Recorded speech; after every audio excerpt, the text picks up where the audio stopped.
Right, my daughter said I went very red just now, so I do apologise. It's not the drink.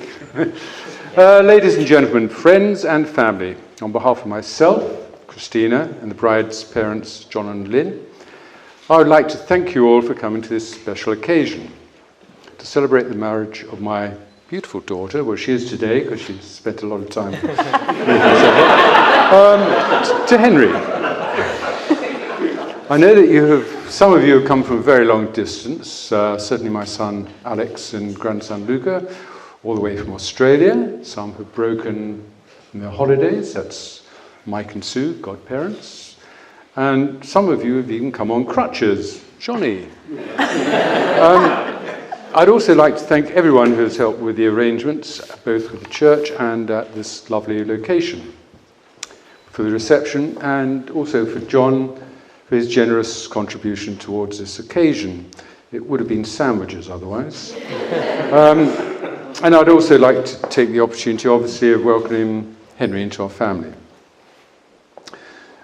As most of you've all been told, I am the FOB, not the SOB, but father of the bride. For those of you that don't know me, and at least probably 50-odd%, I don't know, or they don't know me. As a father of 3 sons and 1 daughter, I never realised how much easier it is to have boys. When they get married, apart from a financial contribution, one can sit back, relax, and enjoy the occasion. With a daughter, however, it's much more difficult. In addition to all the pre-work that goes into getting the bride ready, and I must confess that most of that was done by Christina, not only am I expected to give her away to another man, but also to give her a speech. So if I appear nervous and emotional, it's because I am nervous, not so much for making the speech, although that is bad enough, but also the risk of saying the wrong thing and getting into trouble afterwards. And needless to say, I have had this speech vetted, and some of it has been deleted.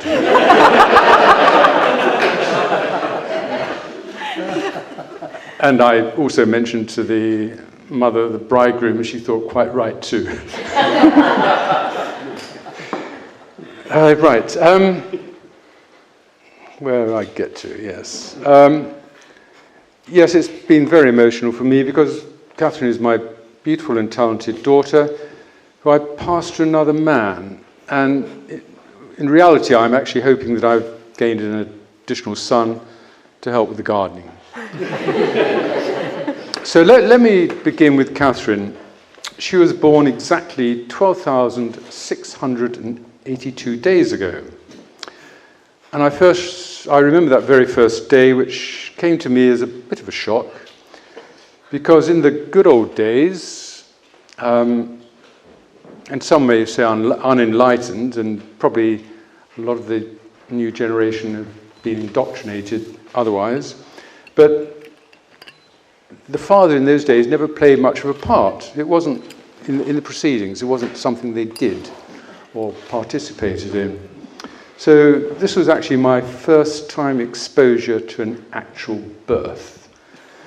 And needless to say, it was quite an eye-opener. And all that I can say is that a beautiful baby emerged, and today she's my beautiful and talented daughter, of whom I'm very proud.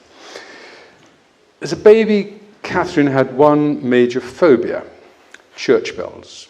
Every Thursday night she would cry whenever the bell ringing started at, I think it was about 7:30.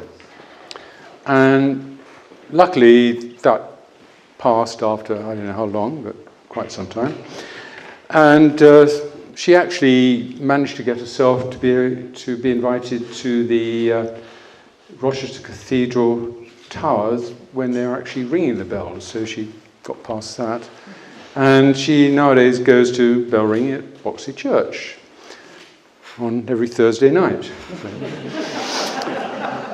Anyway, Catherine's path to meeting Henry. It began, actually, believe it or not, 23 years ago. 23 years ago. Oh. And that was a result of a decision to send her to King's Rochester.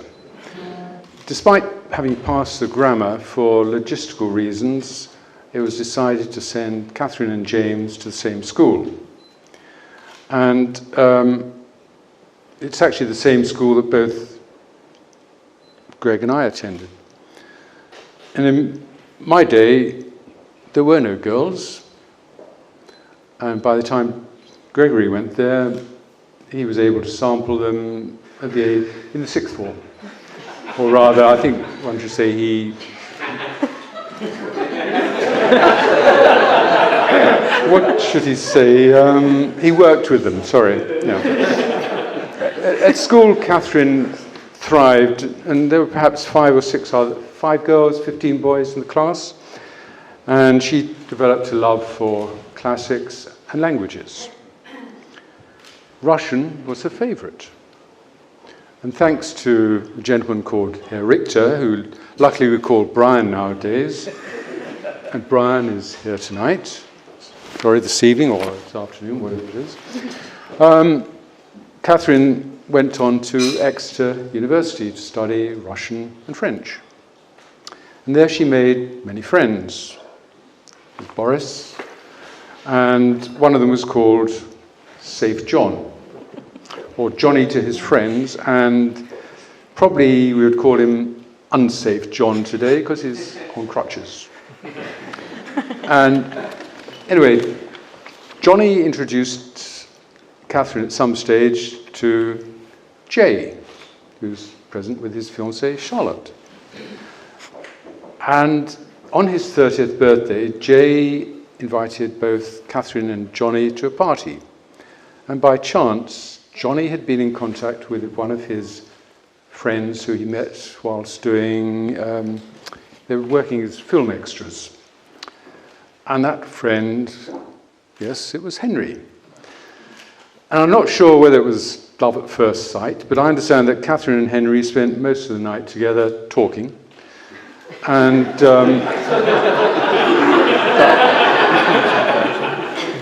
well, you know, one of Catherine's favourite hobbies,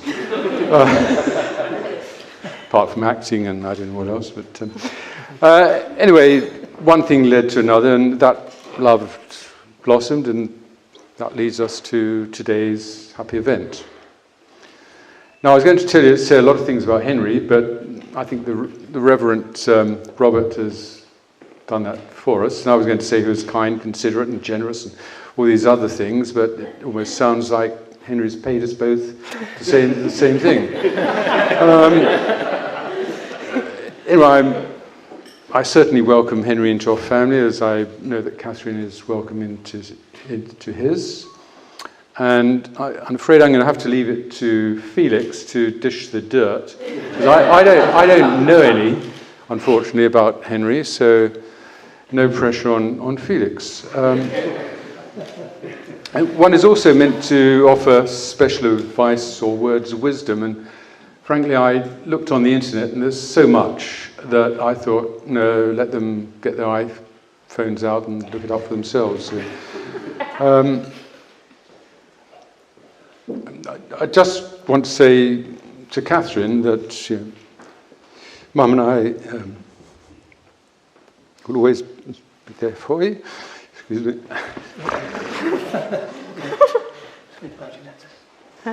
And we wish you both every happiness. Sorry, that's the emotional part.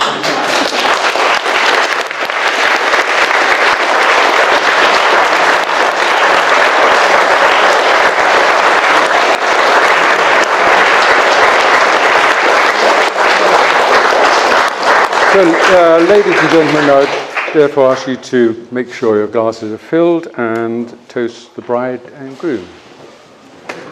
Catherine. Right. Thank you.